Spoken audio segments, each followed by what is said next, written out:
I mean, it was a feeling. He can't explain it.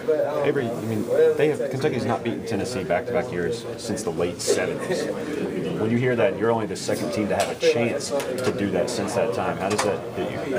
That's pretty big. To know that we have a chance to make that much of an impact in UK history, and we're willing to go out and do whatever it takes this week to get that job done. Because I mean, we got nothing to lose. Go out and get it. I know you were confident in what kind of season you would have. Did you envision, almost 140 tackles, chance to maybe get to 150 tackles and be where you're at? No, I would never thought it. I mean, I was just really just worried about just not messing up.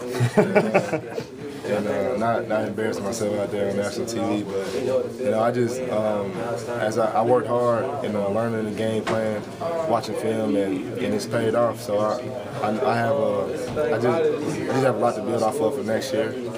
And I mean, I wouldn't have never envisioned it. I was hoping for it. That was my goal to lead the SEC in tackles and hopefully be up for all SEC. But I would never.